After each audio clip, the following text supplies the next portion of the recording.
c'était quoi le problème du Paris Saint-Germain hier à Guingamp? Un problème offensif, défensif, c'est un peu de tout? C'est un peu de tout. Il y a plusieurs problèmes. D'abord, je pense qu'il y a un problème de leadership, mais pas seulement dans le vestiaire. Je pense qu'il y a un problème de leadership dans ce club au niveau de sa classe dirigeante, puisqu'on a un organigramme qui a une forme d'illisibilité, je dirais, entre un directeur du football, un directeur sportif qui était adjoint, qui n'est plus adjoint, donc je parle de Patrick Kluivert et Olivier Létang, un président délégué qui est plus délégué que président, puisqu'il est là par intermittence.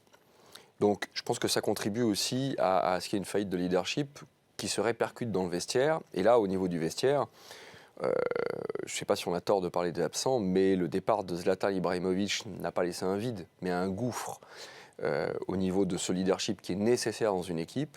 Premièrement. Deuxièmement, je pense que le mercato parisien cet été n'est pas une réussite.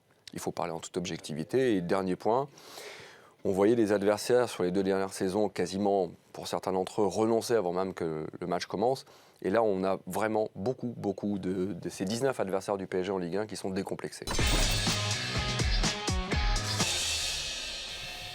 La mauvaise nouvelle du jour, Stéphane Le Diraison, qui a eu un problème ces dernières heures. Oui, le dématage de Stéphane Le Diraison.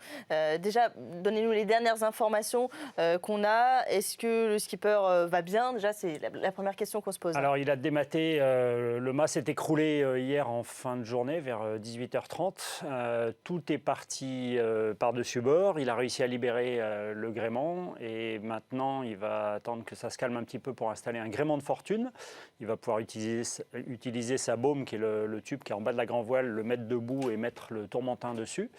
Alors, en tout cas, c'est ce qu'on imagine qu'il va pouvoir faire. Et rejoindre la Tasmanie. Il est à 1500 km à peu près de cette côte la plus proche. Il n'est pas dans des conditions météo très faciles. Ça devrait s'améliorer dans les jours qui viennent. L'objectif de Stéphane Le Diraison était de boucler son tout premier Vendée Globe en moins de 90 jours. Regardez l'une de ses dernières vidéos postées. Le skipper enchaînait décidément les problèmes.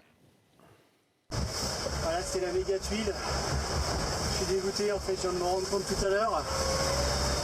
Juste après une manœuvre, je suis allé voir à l'intérieur et dans ce sac d'avitaillement, j'avais plus de saucisson. Je sais pas comment je vais le faire. Je vais m'arrêter, je vais voir, faut que je fasse le point. Ah oui, ça, ce sont les vrais problèmes du Vendée Globe. Plus de saucissons à bord. Là, entre les galères. Ouais, entre plus de saucissons et plus de mât, je ne sais pas, je préférais encore me passer de saucissons. Mais c'était avant ça. Mais c'était avant. C'est une de ses dernières vidéos.